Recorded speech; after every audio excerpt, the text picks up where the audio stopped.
Capítulo 1 del libro El don de tu alma, por Robert Schwartz. La sanación. El viaje que has emprendido al leer este libro será más significativo y sanador si tienes un cierto marco conceptual. Empecemos entonces, con una pregunta fundamental. ¿Por qué antes de nacer planeamos tener en esta vida ciertas experiencias, incluyendo grandes desafíos? El karma.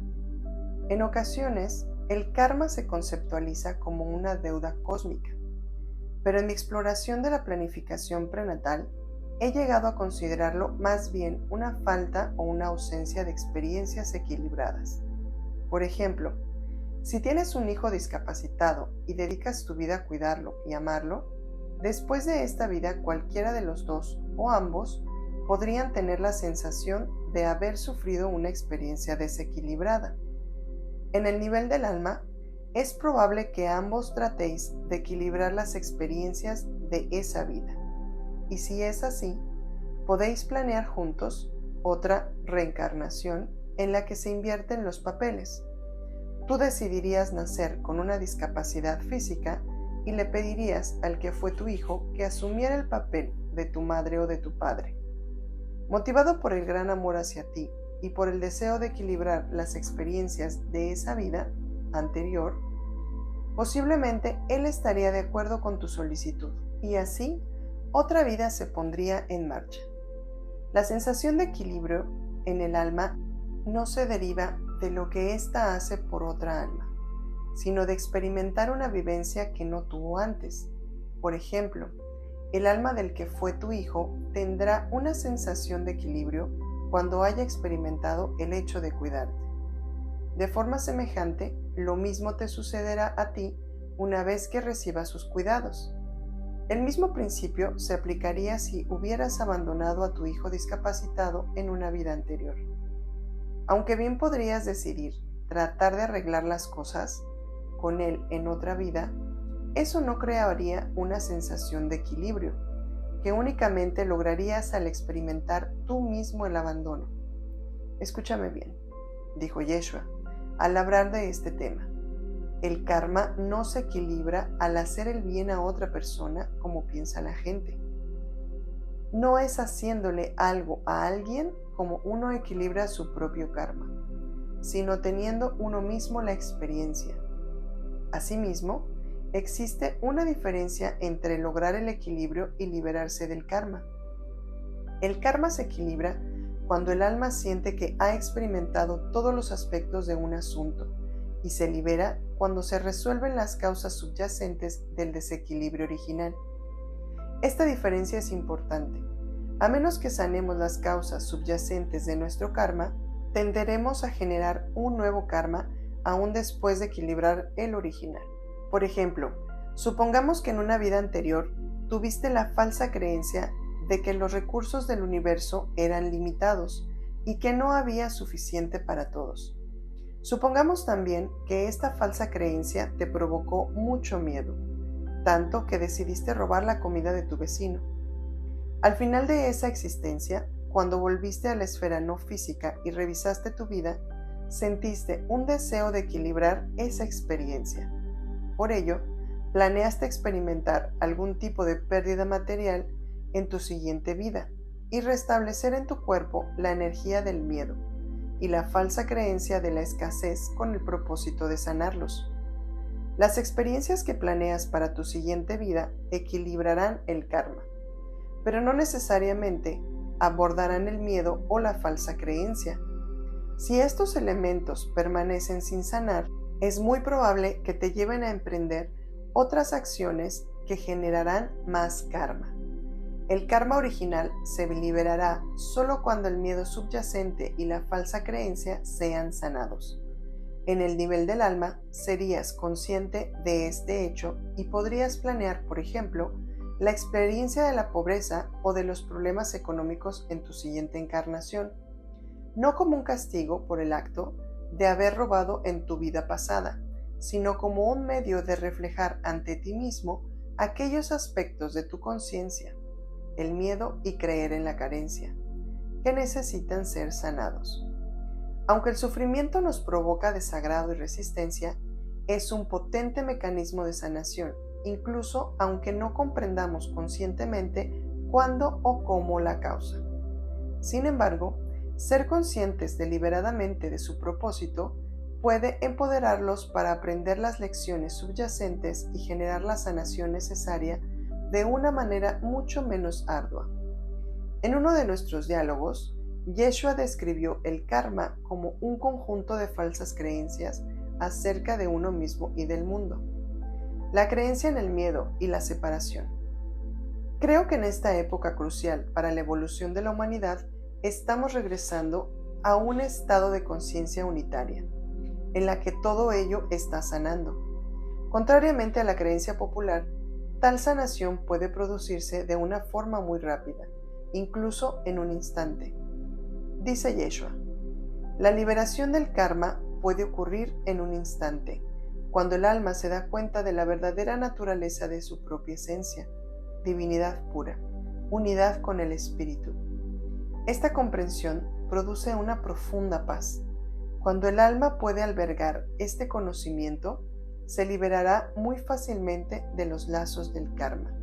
Hay una historia en la Biblia sobre un criminal que fue crucificado junto a mí. Se sentía profundamente conmovido por la energía compasiva que yo irradiaba y, debido a la profunda liberación que experimentó en el proceso de su muerte, pude decirle, hoy mismo estarás conmigo en el paraíso. En ese momento tuvo lugar una verdadera liberación del karma, un despertar que recordará en sus vidas futuras. Hay una paradoja que es inherente a la dualidad, vida tridimensional. Un gran karma puede generar una gran iluminación. Las almas que han explorado plenamente su lado oscuro y han llevado un enorme karma sobre sus hombros pueden convertirse en los maestros más grandes y compasivos para otras personas. Quizá haya necesitado mucho tiempo para lograr la liberación, pero todos ellos dirán que la dificultad no fue la cantidad de luchas y de sufrimiento al que tuvieron que enfrentarse, sino el hecho de darse cuenta de que las luchas no eran verdaderas, sino un resultado de su creencia en el miedo y la separación, y que en realidad estaban libres desde el principio. La liberación del karma no es difícil en el sentido de tener que experimentar mucho sufrimiento, sino porque arremete contra las ilusiones profundamente arraigadas que han nublado la conciencia de la humanidad durante tanto tiempo. La clave es ser consciente de quién eres realmente, tu alma, y recordar que el espíritu te ama de un modo incondicional y que estás seguro y eres libre ahora. ¿Es difícil darse cuenta de esto? Seguramente piensas que así es. El objetivo de este libro no es más que ayudarte a recordar quién eres realmente, el vasto, sabio, afectuoso, ilimitado, eterno y sagrado ser que planeó la vida que llevas ahora. Conforme entras más plenamente en este recuerdo, verás cada vez con mayor claridad que puedes equilibrar y liberar tu karma y sanar todo lo que necesitas sanar. Tú eres el poderoso creador de todo lo que experimentas, tanto de los desafíos que planeaste antes de nacer como de la sanación que creas a cada momento. Sanación. También planeamos los desafíos y otras experiencias de vida para sanar distintas energías y aspectos de nuestra conciencia que podrían no relacionarse con nuestro karma. Por ejemplo, en el plan de tu alma, cuento la historia de Penélope, una joven que planeó nacer totalmente sorda. Cuando la médium Stacy Wells y yo accedimos a su sesión de planificación prenatal, descubrimos que en la vida anterior a la actual, tuvo la misma madre que en esta. En esa vida anterior, Penélope había oído cómo el novio de su madre le disparó hasta matarla. Penélope quedó psicológicamente traumatizada por ese hecho, hasta el punto de que la llevó a suicidarse más adelante. De esa manera regresó al espíritu con lo que podía denominarse una energía de trauma sin resolver, que debía ser sanada.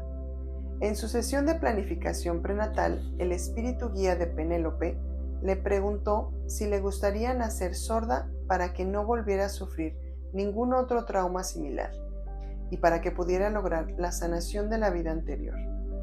Penélope respondió, sí, eso es lo que deseo hacer. Así comenzó la planificación de la experiencia de vida de su sordera. También relató la historia de Pat, un caballero que, antes de nacer, planeó experimentar varias décadas de alcoholismo. Pat forjó ese plan de vida en parte por la forma en que murió en una existencia anterior. Cayó en combate y fue el último hombre que quedó en el campo de batalla. Mientras lo recorría mirando a sus compañeros caídos, sintió un intenso miedo. En ese estado de miedo extremo, recibió un disparo y falleció. De esa manera, la energía del miedo se alojó en su conciencia y le produjo una gran necesidad de sanación. Antes de nacer, Pat sabía que una larga experiencia de alcoholismo sería tan dolorosa emocionalmente que le llevaría a buscar a Dios, tras lo cual tendría un despertar espiritual que sanaría su miedo. Su sanación empezó, de hecho, un día cuando volvió a casa del trabajo. Bebió literalmente hasta la última gota de alcohol de que disponía. Cayó de rodillas y gritó a Dios en busca de ayuda. En ese momento sintió perfectamente la presencia de Dios. Pocas semanas después, se sometió a un proceso de rehabilitación y nunca volvió a beber. Pat planeó y completó brillantemente un círculo de sanación. Planificó que su miedo se expresara en forma de alcoholismo con el objetivo de que éste generara un dolor emocional que le llevara a descubrir su espiritualidad para que ésta lo sanara. Nuestros planes de vida están diseñados para sanar ciertas energías sin resolver de nuestras vidas anteriores. Entre ellas se encuentra el juicio, a nosotros mismos o a los demás, la culpabilidad por nosotros mismos o por otros, la ira y muchas otras emociones negativas. Si finalizamos varias vidas con estas emociones aún presentes en nuestra conciencia, se convierten en un residuo para nuestras almas. Estas, por lo tanto, al planificar futuras vidas, o en algunos casos, al ser arrastradas hacia ellas, reflejarán estas emociones ante nosotros, para que podamos afrontarlas. Aquello que queda sin sanar en una vida debe sanarse en otra. Dar servicio a los demás. En el nivel del alma, el deseo de ofrecer un servicio a los demás es una motivación muy importante para planear ciertas experiencias de vida. Este deseo es una expresión orgánica de la conciencia de unidad. El estado natural de nuestro ser en nuestro hogar no físico, entiendo el concepto de unidad como la realidad de que existe un solo ser en el universo. Tú, yo y de hecho, todas las personas no somos más que expresiones individualizadas de ese ser, que es la unidad.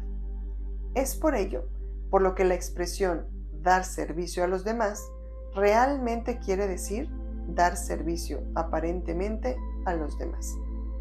Supongamos que, en el nivel del alma, tú y yo planeamos una vida juntos. Cuando nos encontramos en un estado de conciencia de la unidad, sabes que yo soy literalmente tú. Este conocimiento es más que solo un concepto intelectual, como lo es para la mayoría de nosotros cuando estamos encarnados. En lugar de ello, percibes realmente que yo soy tú y que tú eres yo. Y de esa manera te sientes inclinado a darme servicio. Y a la inversa, dado que yo experimento que, literalmente, tú eres yo deseo darte servicio a ti. Esta es una vía rápida para la evolución espiritual. Cada uno de nosotros recibe aquello que da. Aprendemos lo que enseñamos. Un error común. Aunque en realidad no existen errores, toda experiencia es un aprendizaje. Del aspirante espiritual es centrarse excesivamente en su propio crecimiento, como si dicho crecimiento fuera independiente del servicio a los demás. El excesivo enfoque en uno mismo, aún aunque se relacione con el progreso espiritual, provoca que la propia evolución sea más lenta. Tendemos a olvidar esta verdad cuando nos encarnamos, pero en el nivel del alma somos extremadamente conscientes de ella. Por esta razón, planeamos dar servicio a los demás con el objetivo de fomentar la expansión y la evolución de la unidad, de la que cada uno de nosotros es una parte esencial. ¿Qué significa servicio? Sin duda, la palabra servicio puede referirse a los actos de generosidad. Una de las funciones más comunes de dar servicio con actos de generosidad es la de unos padres que educan a sus hijos. Sin embargo, también en ocasiones las funciones negativas se planean antes de nacer. De hecho, las personas que nos plantean mayores desafíos en la vida podrán estar haciéndolo a instancias de nosotros mismos. Los hijos de Pat, por ejemplo, sabían antes de nacer que su alcoholismo le impediría estar presente o ser tan cariñoso como cabría esperarse. Lo eligieron como su padre no a pesar de su alcoholismo planeado, sino debido a él. Sentían que la experiencia de tener un padre alcohólico fomentaría su propia evolución. Las personas que desempeñan las funciones más negativas en nuestras vidas no siempre lo hacen porque nosotros se lo hayamos pedido. Por ejemplo, en el capítulo 12 verás que una parte más elevada del alma del violador permitió la planificación prenatal de una violación de tal forma que una parte inferior o más oscura del alma tuviera la oportunidad de sanar la ira. Beverly, la mujer que fue violada, no pidió esa experiencia, pero sabía antes de nacer que tenía muchas probabilidades de sufrirla. Sin embargo, su alma estuvo de acuerdo con ese plan por las razones que analizaré en ese capítulo. 3 estragos del alma y sanar las falsas creencias. El hecho de que una parte superior de un alma permita que una parte inferior realice un acto como la violación no fue algo que descubrí en la investigación que llevé a cabo para mi primer libro, al menos no en esos términos. Cuando tropecé con este hecho más adelante, me quedé perplejo. Tenía entendido que nosotros, como almas, somos amor. Yeshua lo aclaró con la siguiente explicación. El alma es amor y no amor. El alma crece y evoluciona, y no es toda conocimientos ni toda amor. En la parte de ti que experimenta y, a través de la experiencia, pasa del no amor al amor. El alma posee 3 estratos: el yo espiritual, el yo del alma y la personalidad terrenal. El núcleo de nuestro ser es el yo espiritual, lo que algunas personas conocen como el espíritu, Dios o la presencia yo soy. Todo conocimiento y amor. Es parte de la esfera del ser, siempre presente, inalterable, uno con todos los demás seres y todo lo que es. El yo del alma es parte de la esfera del devenir, el aspecto de nosotros que interviene en la dualidad y que evoluciona a través de la experiencia. Puede cometer lo que podíamos considerar como errores, olvidar su vínculo eterno con el espíritu y sentirse aislado del amor del cual fue creado y hacia el cual se desarrolla. La personalidad terrenal es una expresión de esa energía mucho mayor que es el yo del alma.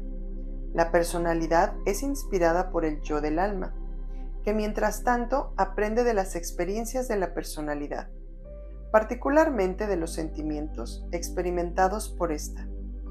Cuando volvemos a nuestro hogar no físico, entre encarnaciones, se producen muchas sanaciones, aunque algunas de ellas lo hacen únicamente a través de la experiencia de vivir plenamente y superar un desafío cuando estamos encarnados. En la esfera no física tenemos un mayor conocimiento, pero la vida en la Tierra nos da la magnífica oportunidad de transformar ese conocimiento en una experiencia percibida. Es la diferencia entre tener y ser sabiduría. El yo del alma sabe más que la personalidad terrenal, pero no necesariamente está de acuerdo con el espíritu. Es pluridimensional. puede expresarse simultáneamente en diversas dimensiones o encarnaciones. La sanación que cada uno de nosotros realiza sana a otras personalidades que han sido creadas antes por el yo del alma, y también produce una sanación en nuestra vida actual. En el capítulo 13 verás que antes de nacer, Micaela consintió en experimentar varias formas de enfermedad mental extrema, de manera que pudiera sanarse a ella misma, y al hacerlo, sanar otras encarnaciones de su yo del alma. Surge una pregunta: ¿por qué el espíritu o Dios permite tantas formas de sufrimiento? Una respuesta es que el espíritu es intrínsecamente ilimitado. Si impidiera que el yo del alma planease una encarnación y tuviese ciertas experiencias, él mismo se volvería limitado, lo cual es contrario a su naturaleza. Por esta razón, el espíritu permite que el alma experimente todas las manifestaciones de la ignorancia, el miedo o la oscuridad. Cuando el yo del alma planea encarnar en la tierra, el plan se crea a partir del conocimiento, pero también de la ignorancia, del amor, pero también del miedo. La ignorancia incluye las falsas creencias: carezco de valor, me veo impotente, estoy solo, el amor duele, no se puede confiar en la vida es sufrimiento, etc. Cuando se tienen estas creencias, el alma atraerá circunstancias de vida que coincidan con ellas, y con el tiempo, conforme se reflejen ante la personalidad, se incorporarán a la conciencia. Solo cuando la personalidad se dé cuenta del poder creativo de las creencias y del hecho de que nuestro exterior no es más que un reflejo de nuestro mundo interior, se podrán empezar a sanar esas falsas creencias. Para lograr esto, se requiere más que la mera intención y la conciencia. También son necesarias experiencias que refuten la falsa creencia. Somos más capaces de generar tales experiencias positivas cuando actuamos como si nos sintiéramos valiosos, como si supiéramos que somos poderosos, como si el amor fuera seguro y la vida gozosa. Con el paso del tiempo y al repetir experiencias positivas, nuestras falsas creencias se transforman. Quizá lo más importante es que no podemos cambiarlas únicamente obligándonos a tener pensamientos diferentes. Las falsas creencias se transforman debido a que los sentimientos también lo hacen. ¿Puedes sentir que eres valioso, poderoso y que no estás solo? ¿Puedes sentir la presencia del espíritu y el amor que el universo tiene para ti? ¿Puedes sentir gozo y confianza en la vida? Para liberarte realmente, debes llevar tus creencias al nivel de los sentimientos. Este puede ser el trabajo de toda una vida. Si el mundo exterior refleja nuestras creencias ante nosotros mismos y, por lo tanto, si tenemos experiencias repetidas e incluso vidas enteras que proporcionan pruebas de esas creencias, ¿cómo podemos sanar las que son falsas? Para responder a esta pregunta, debemos comprender que el sufrimiento es producto de las historias que nos contamos a nosotros mismos. Por ejemplo, la experiencia de que tu pareja sentimental rompa contigo no es intrínsecamente buena ni mala. Sin embargo, si reaccionas pensando, nadie me volverá a amar o nunca seré feliz, habrás creado una historia que te hará sufrir. En el instante anterior a que tu mente creara la historia, tuviste lo que Yeshua denomina un momento de elección. En ese momento, elegiste cómo reaccionar ante el evento externo. Existe un espacio dentro de ti desde el cual respondes. Cuando adquieres conciencia de este espacio, también adquieres conciencia de quién eres realmente, no una víctima, sino un poderoso creador. La sanación nace de esta conciencia. Tu alma usa los desafíos y las crisis para provocar una necesidad de elegir. Si nunca experimentaras desafíos o crisis, si siempre estuvieras rodeado de personas afectuosas y en un entorno pacífico, no tendrías la necesidad de elegir. Tú, es decir, tu personalidad terrenal, te sentirías feliz, pero no estarías motivado para viajar a tu interior. para recordar quién eres realmente y elegir de un modo consciente la sanación. Tu alma, que anhela integrar sus aspectos no sanados, notaría que algo le falta y se vería obnubilada por los residuos de las falsas creencias no afrontadas. Tu alma trata de sanar desde dentro, dado que tú eres una extensión de tu alma en forma física, estás dentro de ella y, por tanto, puedes sanarla. Si tu alma tiene aspectos no sanados, no necesitas sufrir continuamente hasta que tu sanación esté completa. Como señala Pamela Cribb, el proceso de crecimiento no es lineal. Las vidas con mucha negatividad se alteran con otras más tranquilas y pacíficas, lo que permite que el alma se recupere de las experiencias traumáticas y se concentre en otros aspectos de sí misma. El alma no es obligada a elegir circunstancias negativas hasta que comprende, en última instancia, y aunque pueda parecer lo contrario, tu alma desea que sanes hasta que nades en un océano de felicidad. El contraste. Nuestro hogar no físico se parece mucho a la forma en que se lo representa tradicionalmente. Un entorno de gran paz y amor, gozo y luz. En este entorno no experimentamos el contraste. Deseamos y planeamos nuestras vidas en la tierra, porque aquí existe la dualidad. Arriba y abajo, caliente y frío, bueno y malo, amor y odio. Como almas aprendemos mediante el contraste, ya que nos ayuda a comprender mejor quiénes somos. También nos sirve para generar sentimientos intensos, a través de los cuales crecemos y aprendemos. Los sentimientos que experimentamos serán más intensos si olvidamos que la vida en la tierra es solo una obra dramática sobre un escenario, una obra que nosotros mismos escribimos. Cuando creemos que esta ilusión es real, los riesgos parecen mayores y, por tanto, nuestras emociones suelen ser más intensas.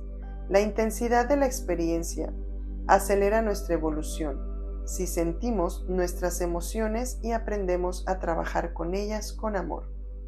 Los seres no físicos hablan a menudo de lo maravillosas que son las oportunidades que se dan en la Tierra para el progreso espiritual y de cómo los seres humanos podríamos evolucionar más en una sola vida de lo que ellos pueden hacerlo en un periodo de tiempo infinitamente más largo. El contraste es particularmente marcado en un plan de vida de aprendizaje mediante contrarios. En él, el alma planea experimentar precisamente lo contrario de lo que más desea aprender. Existen infinitos matices y variaciones en los planos de aprendizaje mediante contrarios.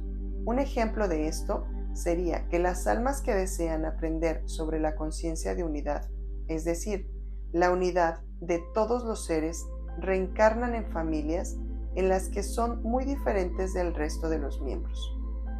Los roces interpersonales e incluso el ostracismo que sufren hacen que estos individuos se sientan aislados. El dolor de la separación los lleva hacia su interior y gracias a ello, con el tiempo adquieren un conocimiento de la divinidad que vive dentro de ellos. Cuando perciben la santidad en sí mismos, pueden sentir la sanación dentro de los demás. Se dan cuenta de que la divinidad penetra en todas las cosas y en todos los seres, que es la esencia misma de todo lo que existe. Esta conciencia es el inicio de la conciencia de la unidad, una conciencia en la que la humanidad se adentra rápidamente. Los desafíos vitales benefician a la personalidad. A menudo me preguntan, ¿por qué debo sufrir para que mi alma pueda evolucionar y sanar? La respuesta a esta pregunta, justa y natural, es que los desafíos vitales benefician a tu personalidad encarnada y a tu alma.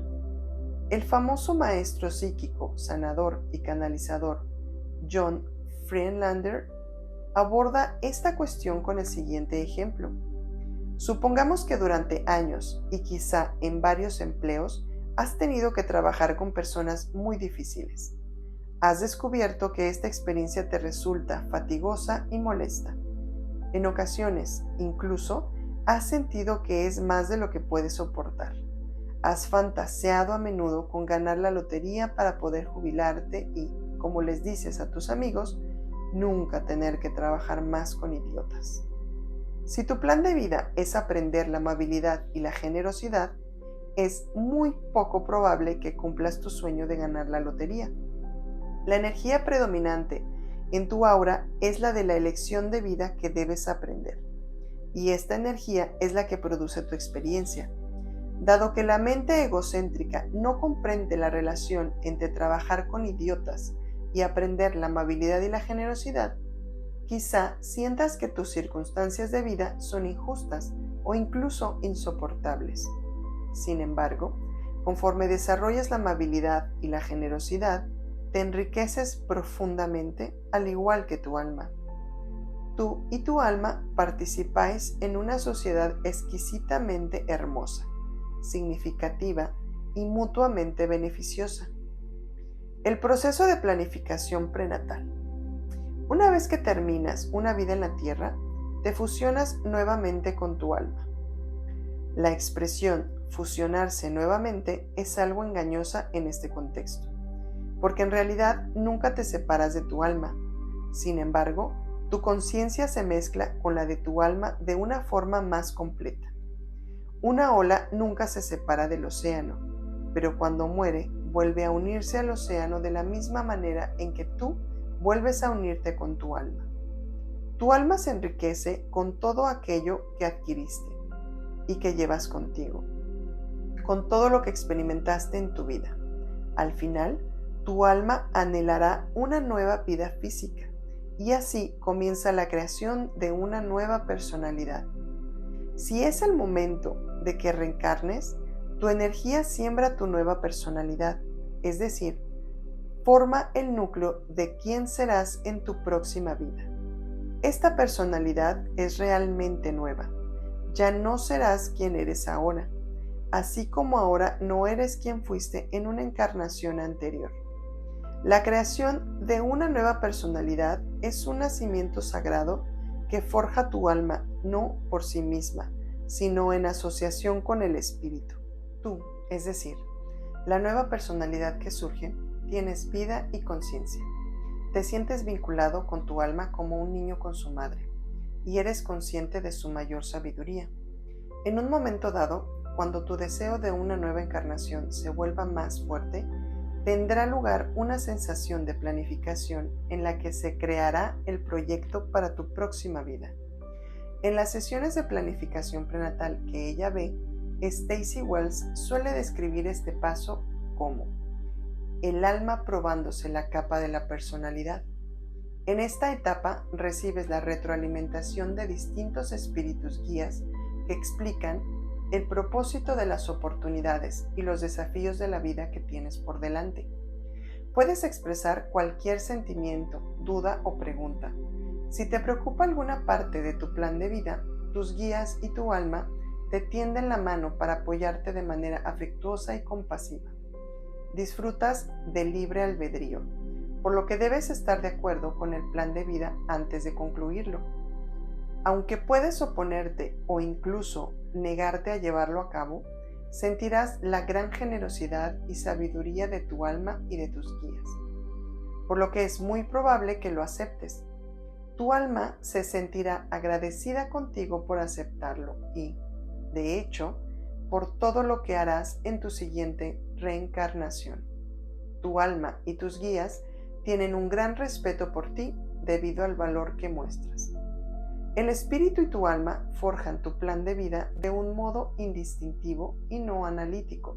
Tu alma sabe en qué áreas tiene que trabajar y desea adquirir experiencia en ellas. El espíritu responde a este deseo presentándole distintas opciones de planes de vida que tu alma recibe y asimila como tú lo harías con las imágenes de una película. El proceso de planificación es difícil de medir en tiempo lineal y su duración es diferente para cada alma.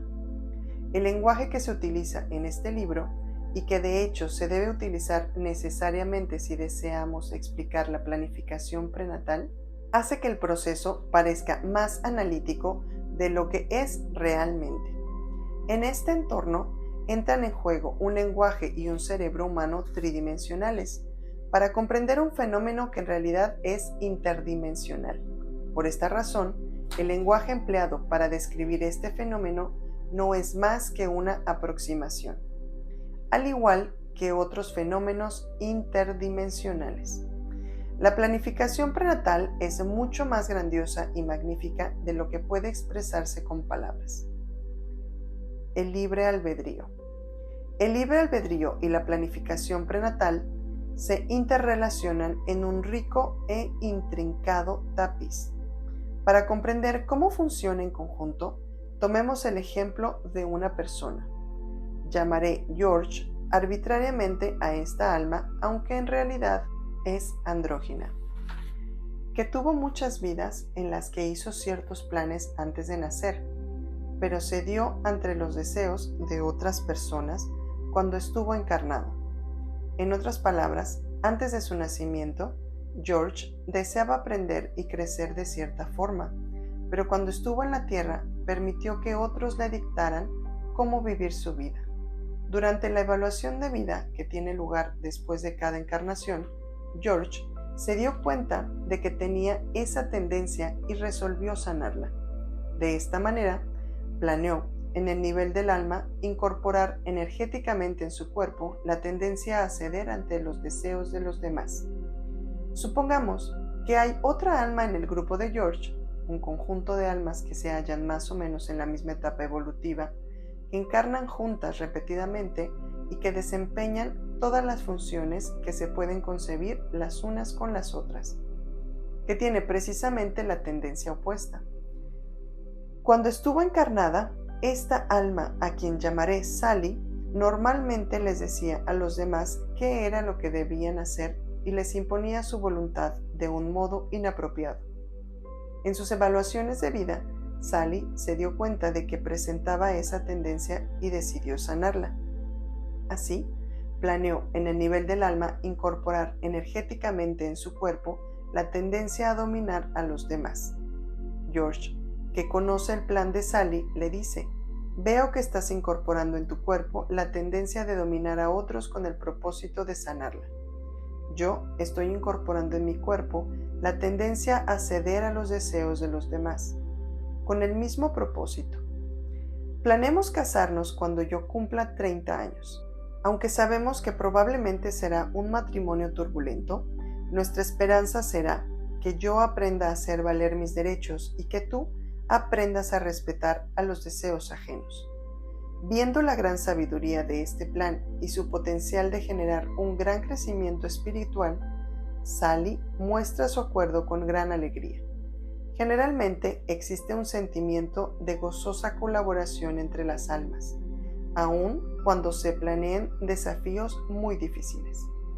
Ahora, supongamos que cuando George ha cumplido 25 años, comienza a trabajar con un jefe que no le tiene ninguna consideración, que lo trata con una profunda falta de respeto y de amabilidad. George hace acopio de sus recursos internos y se opone a ese maltrato. Le dice: «Alto, usted no puede tratarme de esta manera. Si quiere que continúe trabajando aquí, debe mostrarme respeto y generosidad».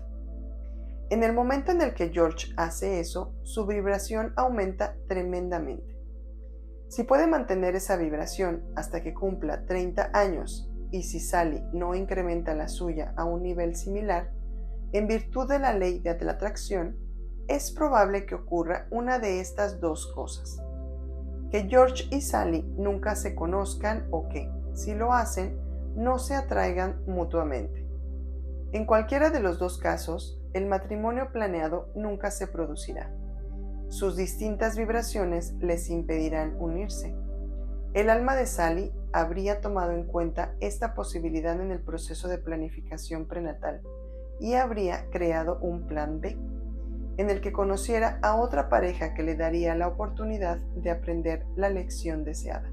Esta historia hipotética ilustra cómo la planificación prenatal y el libre albedrío se cruzan en la más elegante de las formas. Aquí, George usó su libre albedrío para aprender la lección planeada, defender sus derechos y ser leal a sí mismo, obviando así la necesidad del desafío de un matrimonio difícil. El nuevo ser humano. Aunque los desafíos vitales constituyen un crecimiento tremendo para la personalidad y para el alma, el sufrimiento no es necesario para que se produzca ese crecimiento. Como seres humanos, siempre hemos tenido la total libertad de analizar nuestra conciencia y de usar nuestro poder creativo. Durante miles de años hemos tomado decisiones basadas cada vez más en el miedo y en la creencia en la separación. Ahora, este proceso está empezando a dar marcha atrás, conforme basamos cada vez más nuestras decisiones en el amor y en la compasión. La raza humana está a punto de evolucionar hacia la madurez espiritual. Dice Yeshua, aunque la exploración de los externos es un proceso viable, ahora es el momento de crear un nuevo equilibrio e ir más allá del aprendizaje mediante el sufrimiento. Este puede ser un medio para despertar, pero eso no quiere decir que uno no deba hacer todo lo posible para aprender de formas distintas y más positivas. No juzgamos el sufrimiento o la negatividad, pero al mismo tiempo haremos todo lo que podamos para ayudarte a ir más allá. La humanidad evoluciona y reconoce cada vez más la unidad que está detrás de todas las formas de vida. Ahora, es capaz de atravesar las ilusiones del miedo y de la separación, así como de aceptar su verdadero destino, convertirse en la inspiración y en la vía de acceso a una nueva tierra, el hogar de muchos seres diferentes que viven juntos en paz, gozo y creatividad. Los nuevos seres humanos irán más allá del paradigma del aprendizaje mediante el sufrimiento. Al estar menos impulsados por el miedo, descubriremos que la curiosidad, la creatividad y el amor se convierten en nuestras principales motivaciones para crecer y aprender. Conforme el miedo disminuya y nos sintamos más seguros, satisfaceremos más plenamente nuestra curiosidad natural hacia nuestros semejantes. Abandonaremos los límites innecesarios. Nos permitiremos sentir lo que los demás sienten y nos comunicaremos con ellos con gran empatía. La creatividad se convertirá en un mayor motivador conforme nos sintamos libres y seguros para expresarnos de manera desinhibida y gozosa y para compartirnos a nosotros mismos y nuestra abundancia. El amor. Abandonarnos a nosotros mismos y unirnos a aquello que es más grande ampliará la conciencia humana de modos que jamás nos hemos permitido imaginar. Vencer los desafíos de la vida. La resistencia a la vida y los desafíos que nos presenta suele manifestarse con una actitud de voy a vencer esto. Si decretas al universo que vas a vencer algo, le ordenas que atraiga a tu puerta más de aquello que no deseas. Cuando transmites la energía de vencer o cualquiera de sus variantes como luchar, combatir o conquistar, el universo, como un boomerang, te la devuelve obedientemente. Con independencia de tus intenciones conscientes, el universo manifiesta a tu alrededor las vibraciones con las que resuenas. Cuando piensas, quiero vencer esto, las células de tu cuerpo responden y luchan contra ellas mismas. De ese modo, cualquier tipo de sanación es literalmente vencido y eliminado de tu conjunto de opciones. La dureza de la energía de querer vencer algo también puede aparecer, y generalmente lo hace, en otras áreas de tu vida, como el dinero, las relaciones y otras circunstancias personales. Quizás sientas que has vencido algún desafío concreto en tu vida, como el cáncer. Si lo superaste, no fue gracias a la energía de vencer, sino a pesar de ella. La preponderancia de la energía de tus pensamientos, palabras y acciones resonó con una frecuencia mucho más alta que la de vencer. Aunque tu mente consciente podría haber creído que participabas en una supuesta pelea contra el cáncer. Durante miles de años, personas de todo el mundo han provocado conflictos de manera inconsciente al tratar de vencer un desafío vital. La paz, el gozo, la prosperidad, la sanación y todas las demás bendiciones del universo no se generan al vencer algo. Por el contrario, se crean al aceptarlo todo. ¿Por qué preguntar por qué? Cuando preguntas por qué ha ocurrido u ocurre algo, generas un vórtice de energía que atrae hacia ti las respuestas que buscas. Sin importar si tu mente consciente sabe que has recibido una respuesta, la energía que atraes hacia ti al hacer una pregunta es profundamente sanadora.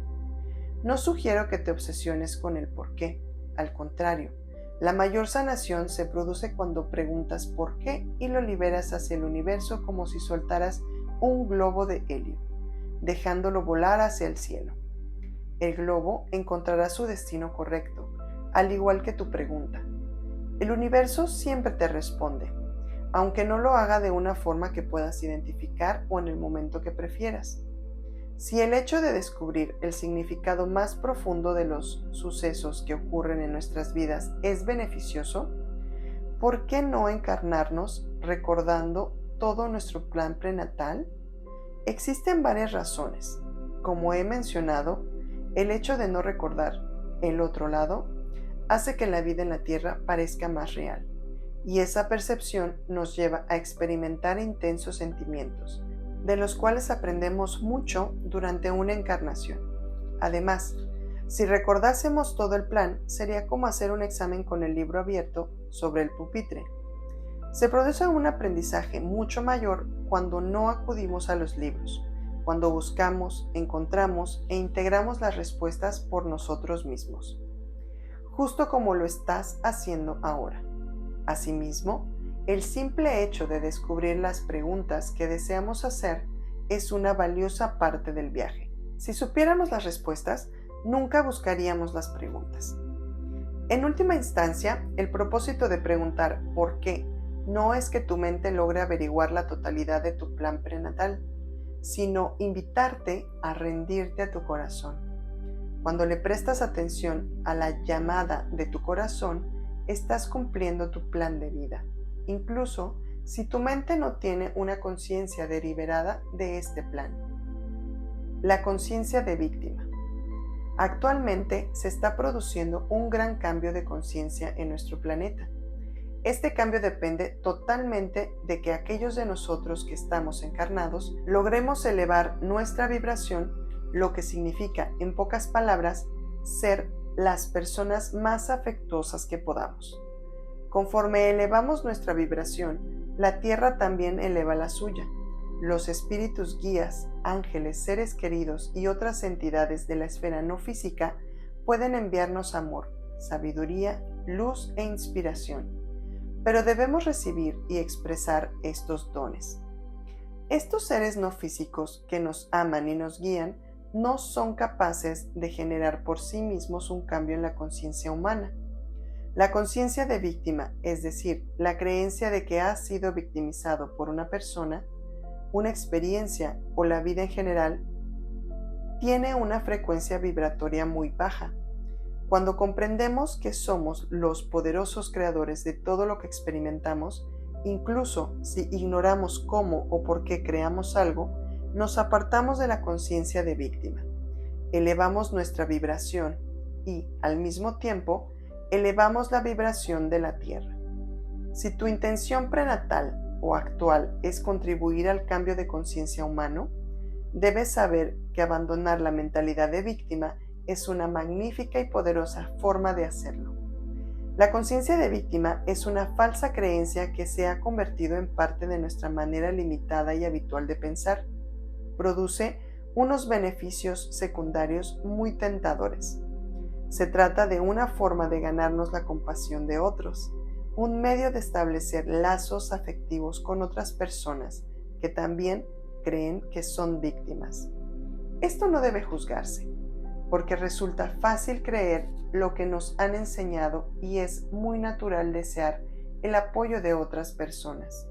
Mi intención no es juzgar la decisión de percibirnos a nosotros mismos como víctimas, sino aclarar que es una elección. La otra opción consiste en recordar nuestra identidad y poder como expresiones de las almas eternas que planearon las vidas que ahora llevamos. Saber que somos creadores y no víctimas de nuestras propias experiencias. Esta conciencia eleva al mundo entero. La conciencia de víctima tiende a perpetuarse. Si crees que eres una víctima, vibras en esa frecuencia y atraes energéticamente las experiencias que confirmarán en tu mente que eres una víctima.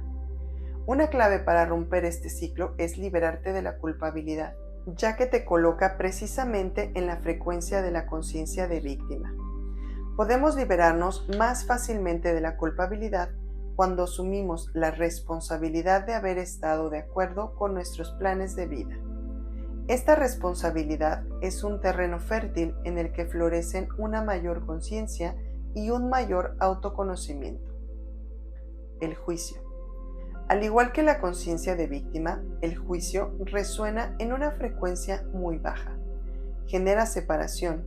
La separación produce miedo, y el miedo es la causa de la mayoría de los problemas de nuestro mundo. El cambio actual en la conciencia humana es, en parte, un regreso a la unidad o conciencia de unión, nuestro estado natural en nuestro hogar no físico. No podemos regresar a esta conciencia de unidad si juzgamos y, por lo tanto, estamos separados unos de otros.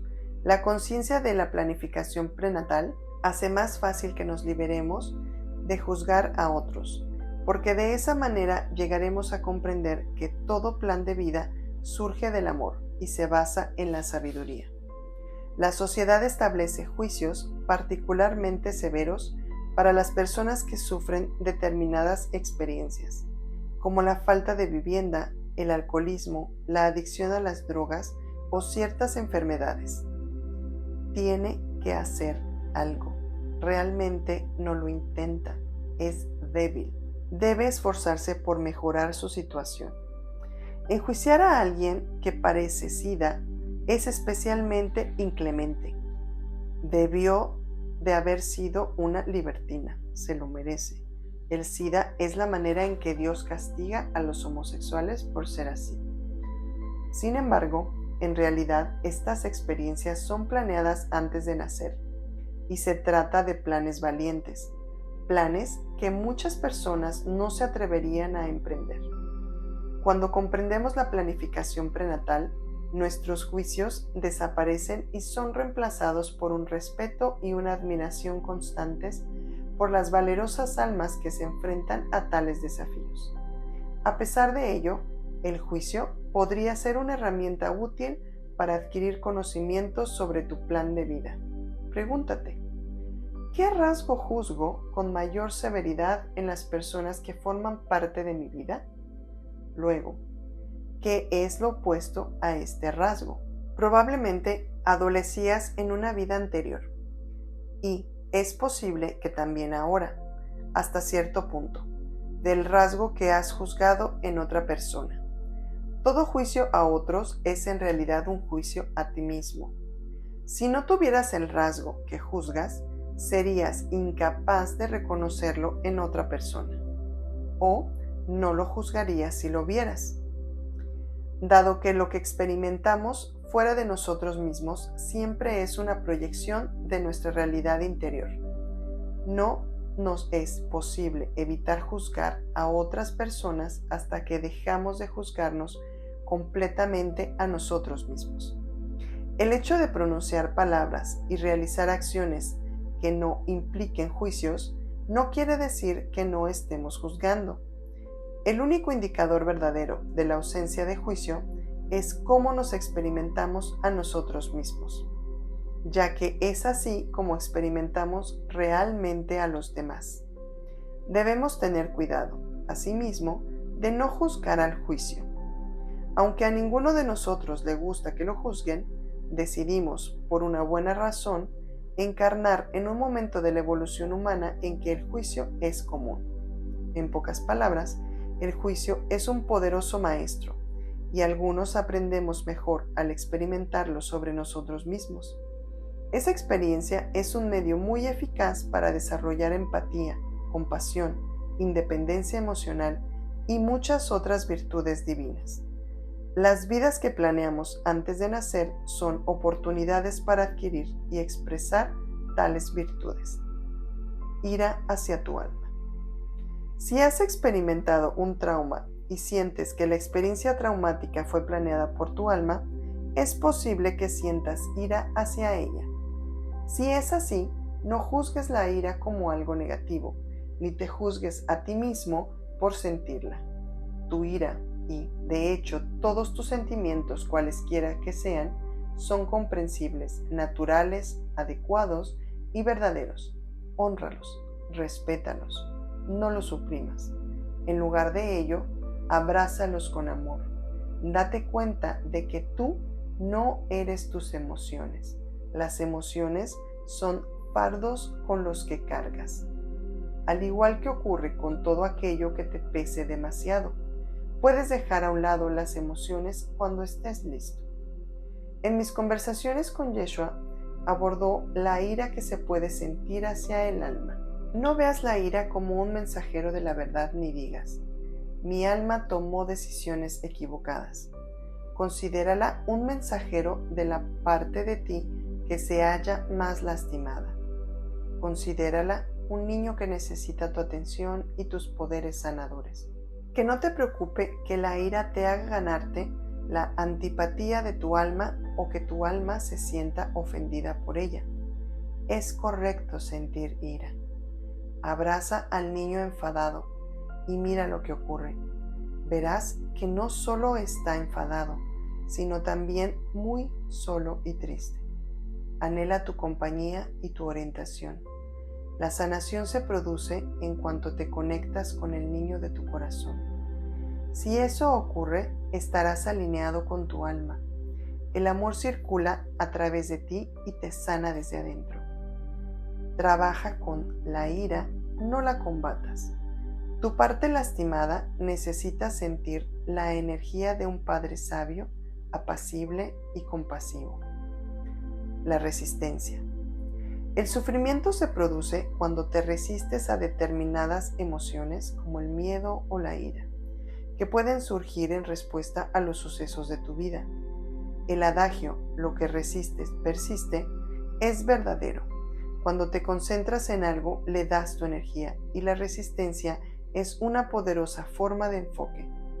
Te preguntarás, ¿cómo puedes liberar tu resistencia ante las emociones negativas, como el miedo o la ira, y permitir que la sanación circule en su lugar? Para lograrlo, debes hacer lo que harías si no tuvieras tales emociones. Por ejemplo, sentí mucho miedo de revelar en el prefacio que había sufrido maltrato en mi niñez, además de vergüenza por el propio maltrato, ya que se trata de algo sumamente personal. Antes de escribir acerca de ello, pensé que sería como mostrarme desnudo ante el mundo. Si me hubiera dejado guiar por mi miedo y por mi vergüenza, habría decidido no compartir este aspecto de mi vida. En lugar de ello, me pregunté, ¿qué haría ahora el valor? Me hice vulnerable al abrirme de este modo. Hay poder en la vulnerabilidad. Y siento un mayor respeto por mí mismo y una mayor autoestima por haberme enfrentado a ello. Asimismo, gran parte del miedo y de la vergüenza simplemente se han desvanecido. Del mismo modo, los médiums que aparecen en este libro han hablado abiertamente de algunos de los desafíos que han experimentado. No somos más valientes que tú. Podrás liberar tu resistencia a las circunstancias y sucesos de tu vida haciendo lo que el valor te diga que debes hacer. Si piensas que te falta coraje, recuerda que cuando tu alma planeó tu vida, tuviste la oportunidad de sucumbir ante el miedo y negarte a seguir el plan. Sin embargo, tuviste el valor de estar de acuerdo con él. Solo las almas más valientes eligen encarnar en la tierra. Tú eres una de esas almas. Cuanto más difícil sea el plan que acordaste, más valentía mostraste al hacerlo. Si has olvidado lo valiente que eres, este libro te ayudará a recordarlo. Cuando surge el miedo, no olvides que ya sabías antes de nacer que sería un elemento importante de tu experiencia terrenal. Conocer el miedo mientras estás encarnado es parte de tu plan. Por ello, debes estar muy seguro de que solo los valientes planean tener miedo. El valor que requeriste para planificar el miedo es el mismo que necesitas ahora para transformarlo. El hecho de que estés encarnado da fe de que tienes el valor necesario para transformar tus miedos en amor. Precisamente el deseo de hacer esto es una de las razones por las que elegiste encarnar en este momento especial de cambio de conciencia. Estamos aquí para sanar. En el nivel más básico, el acuerdo prenatal es el mismo para todos: abrazar y transmutar todas las energías discordantes, no basadas en el amor. Las energías que no hemos transmutado anteriormente vendrán a nosotros en esta vida para que podamos hacerlo. Todos pedimos esta oportunidad antes de nacer. De hecho, fue un requisito esencial para nacer en la esfera física en este momento. Esta vida es, por lo tanto, de primordial importancia en el calendario cósmico. Estamos aquí para integrarnos en la totalidad de nuestro ser y, al hacerlo, sanar los residuos de las energías no integradas de todas nuestras vidas físicas y no físicas. Cuando nos resistimos a cualquier aspecto de la vida, también nos resistimos a la sanación. Cuando se produce un bloqueo en una dirección, hay un bloqueo en todas ellas. Por consiguiente, en última instancia, el propósito de todo desafío vital es el mismo: darnos la oportunidad de abrazar aquello contra lo que hasta ahora nos hemos resistido. Asimismo, todo desafío vital sana del mismo modo, dándonos cuenta del poder de lo que pensamos, decimos y hacemos. Nuestra experiencia de vida no está determinada por nuestro plan de vida, sino por la forma en que respondemos a ese plan. Nuestras respuestas, es decir, nuestros pensamientos, palabras y acciones, crean nuestra experiencia y potencialmente también nuestra sanación. Es aquí donde el conocimiento de la planificación prenatal resulta extremadamente útil y sanador. Cuando comprendemos que hemos planeado nuestras vidas, sabemos que todo lo que ocurre tiene un significado y un propósito profundos. Cuando sabemos que todo lo que ocurre tiene un significado y un propósito profundos, nos resulta infinitamente más fácil pensar, hablar y actuar con amor. Cuando respondemos a la vida de manera afectuosa, nuestra resistencia previa se convierte en aceptación. Nuestra aceptación se torna en receptividad. Nuestra receptividad crece hasta convertirse en consentimiento, y nuestro consentimiento se transforma en gratitud por las experiencias que abren nuestros corazones y nos expanden como almas. Has encarnado en esta tierra en este momento para sanarte, despertando conscientemente al recuerdo de ti mismo como alma.